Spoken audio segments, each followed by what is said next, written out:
नमस्कार। खबरों की खबर में आपका स्वागत है। सुशांत सिंह राजपूत और दिशा सालियान की मौत की केस में अब आदित्य ठाकरे को बचाना नामुमकिन सा दिख रहा है, क्योंकि आज कोर्ट के अंदर ऐसा खुलासा हुआ कि जिससे सब लोग अवाक रह गए। सबूत पेश किए गए हैं, याचिका लगाई गई है और यह दावा किया गया है कि सुशांत सिंह राजपूत की मौत के बाद सुशांत सिंह राजपूत की तथाकथित गर्लफ्रेंड रिया चक्रवर्ती उस एक्ट्रेस के साथ आदित्य ठाकरे ने 44 बार फोन पे बातचीत की। सवाल इसलिए ये बड़ा ही संगीन हो जाता है क्योंकि अगर आदित्य ठाकरे का सुशांत सिंह राजपूत और दिशा सालियान की मौत में कोई रिश्ता नहीं था तो 44 बार लगातार आपने किस वजह से कॉल किया? ये एक ऐसा सवाल है और जो याचिका में एक के बाद एक खुलासे किए गए हैं उससे उद्धव ठाकरे की नींद उड़ गई होगी। क्या खबर आई है? लोकमत ने छापा है, big twist. Aditya Thackeray made 44 calls to Riya Chakravarti after Sushant's death. Within a few days of Disha's death, Sushant Singh Rajput also committed suicide. During this time, Aditya Thackeray and Riya Chakravarti was in touch. The petition has made a shocking claim that Aditya Thackeray made 44 phone calls to Riya Chakravarti. अब यह मामला high court चला गया है। दिशा सालियान के पिता एक के बाद एक बड़े बड़े खुलासे और दावे कर रहे हैं। अर्जी लगाई हाईकोर्ट में कि उनकी बेटी की मौत कोई एक्सीडेंट नहीं, कोई खुदकुशी नहीं, बल्कि उनकी हत्या की गई है और इसलिए वो फिर से सीबीआई से जांच की मांग कर रहे हैं। और आज इस वक्त जो बड़ी खबर मुंबई हाईकोर्ट से आ रही है वो ये कि उनके इस पिटीशन को एक्सेप्ट कर लिया गया है। हाईकोर्ट से क्या खबर आई? The Bombay High Court listed the writ petition filed in the case of Disha Salian's death by her father and will hear the case on April 2nd. The writ petition was filed by Disha Salian's father, Satish Salian, who is demanding a fresh probe into his daughter's death by CBI and interrogation of UBT Shiv Sena's Aditya Thackeray. लीजिए, high court का दरवाजा खटखटाया गया। High court ने कहा कि चलिए आपकी अर्जी को हम एक्सेप्ट करते हैं। अप्रैल 2 मतलब कुछ दिनों बाद ही हाईकोर्ट पे इस पे जिरह होगी और अगर सीबीआई या एनआईए या की और जांच के आदेश दिए जाते हैं तो इमीडिएट गिरफ्तारी होगी आदित्य ठाकरे की, क्योंकि ये पिटीशन में साफ साफ ये डिमांड कर रहे हैं कि कस्टोडियल इंटरोगेशन हो। याचिका हाईकोर्ट के अंदर है, इसलिए खबरें भी आ रही है कि क्या क्या बड़े बड़े खुलासे हुए हैं। एक तो आदित्य ठाकरे और रिया चक्रवर्ती, इनके बीच 44 फोन कॉल किस वजह से की गई, ये अपने आप में एक ऐसी सच्चाई है जो अब तक किसी को मालूम नहीं था। 44 फोन कॉल कोई आसान चीज नहीं है। क्या किस वजह से? क्या रिया चक्रवर्ती को एक साइड कवर दिया जा रहा था? मीडिया मैनेज करने में वो मदद कर रहे थे? क्या इसलिए प्रायोजित रिया चक्रवर्ती का इंटरव्यू किया गया? कई सारे सवाल इससे खड़े होते हैं और एक इंटरव्यू में दिशा सालियान के पिता ने यह कहा कि सुशांत सिंह राजपूत और दिशा सालियान की मौत के बारे में कई सारी गुत्थियां उसके राज रिया चक्रवर्ती भी जानती है। इसका मतलब यह है कि आदित्य ठाकरे तो डूबे ही, रिया चक्रवर्ती का फिर से नाम इस केस में आया है और कई सारी मुसीबतों को लेकर के आया है। क्योंकि इसमें एक और बहुत बड़ा जिसको कह सकते कि डेवलपमेंट हुआ है वो ये कि हाई कोर्ट ने जो उस वक्त जो ड्रग केस रिया चक्रवर्ती के ऊपर जो लगा था उसकी भी रिपोर्ट मांगी गई है।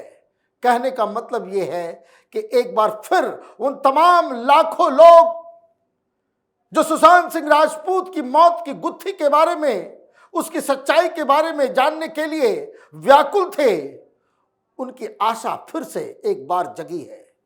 क्योंकि पिटीशन में कई बड़े खुलासे किए गए हैं। क्या कहा गया है दिशा सालियान के पिता के पिटीशन में? अकॉर्डिंग टू द पुलिस, ये बातें लिखी गई है पिटीशन में कि पुलिस ने क्या कहा। According to the police, Disha Salian died after falling from 14th floor. However, there was no fracture anywhere on her body. This is proven by photographic evidence that the official post-mortem report has been tampered with. Political pressure was exerted to save the accused. A small party was organized at Disha's house. Aditya Thackeray, his bodyguard Suraj Pancholi, Dino Mario and her friends attended this party. Satish Salyan has claimed in his petition that she was gang raped. ये कहानी है। दिशा सालियान के पिता कह रहे हैं कि जो अक्यूज्ड हैं उनको बचाया गया। पुलिस ने एक थ्योरी दी कि मेरी बेटी 14th फ्लोर से गिर गई, लेकिन 14वीं मंजिल से गिरने के बाद भी उसके शरीर के किसी हड्डी में कोई फ्रैक्चर नहीं था, उसके चेहरे पे कोई खून के धब्बे नहीं थे। क्या हुआ था? और कई सारे सबूत, कई सारे सवाल इस पिटीशन में पूछे गए हैं जिसका वो इन्वेस्टिगेशन करवाना चाहते हैं। लेकिन इसमें इस पिटीशन का मामला इसलिए खतरनाक हो जा रहा है कि उन्होंने एक सीक्वेंस ऑफ इवेंट बताया कि दिशा सालियान के घर पार्टी चल रही थी। पार्टी में आदित्य ठाकरे, उसके बॉडीगार्ड, फिर डिनो मारियो, ये एक जो है एक एक्टर है, वो सूरज पंचोली जिसका नाम पहले भी कई सारे केसेस में आ चुका, ये सारे लोग और कुछ फ्रेंड्स वहां पे मौजूद थे और वहां गैंगरेप किया गया और उसके बाद मार के उसे सड़क पे फेंक दिया गया। कोई थ्योरी ये जो पुलिस दे रही है वो सच नहीं है। कई सारे सवाल पूछ सकते हैं कई सारे लोग कि पहले आपने क्यों नहीं कहा।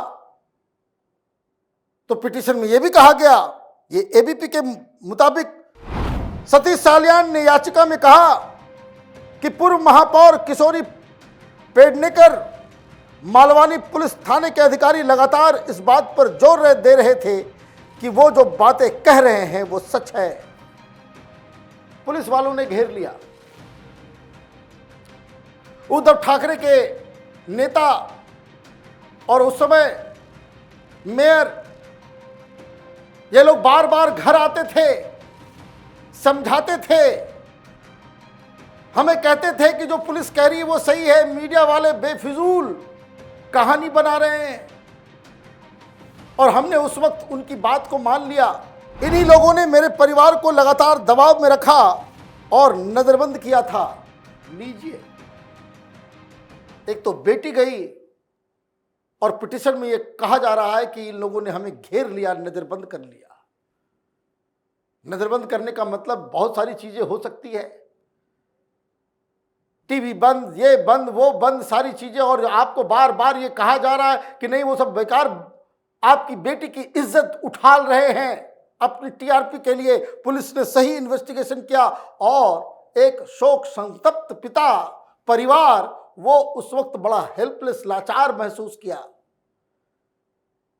क्योंकि दिशा सालियान के कुछ मित्रों के ऊपर भी सवाल खड़े किए गए कि इन लोगों ने भी पुलिस के साथ मिलके हमें गलत जानकारी दी।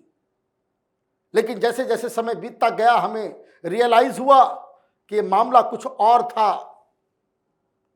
दिशा सालियान, हमारी हर एक्टिविटी पर उनकी नजर थी, लगातार कौन आ रहा है, कौन जा रहा है। दिशा सालियान के पिता ने आरोप लगाया है कि घटना वाले दिन इमारत और उसके आसपास के इलाके के सीसीटीवी फुटेज भी गायब कर दिए गए।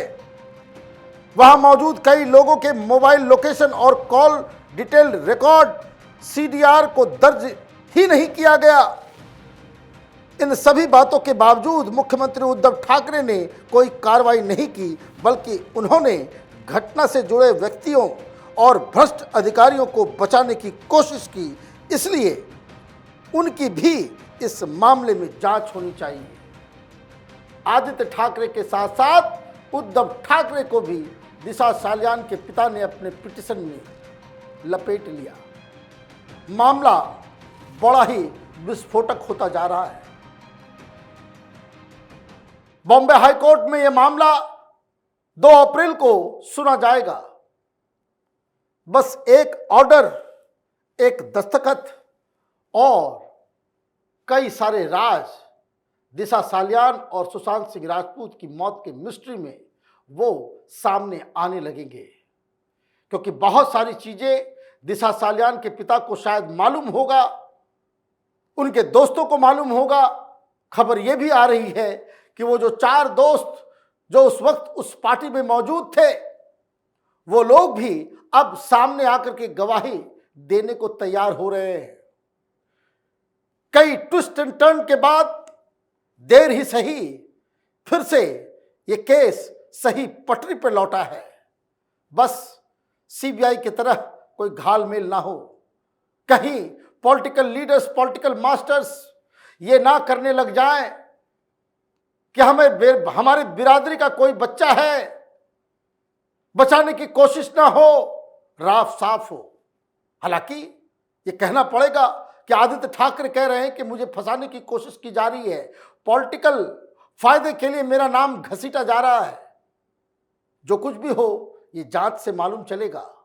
लेकिन एक पिता ये आरोप लगा रहा है कि उनके बेटे के गुनहगारों को बचाने की कोशिश की पुलिस ने, सरकार ने, मुख्यमंत्री ने, और अब ये समय आया है कि जब पूरे देश की नजर बॉम्बे हाईकोर्ट के ऊपर है।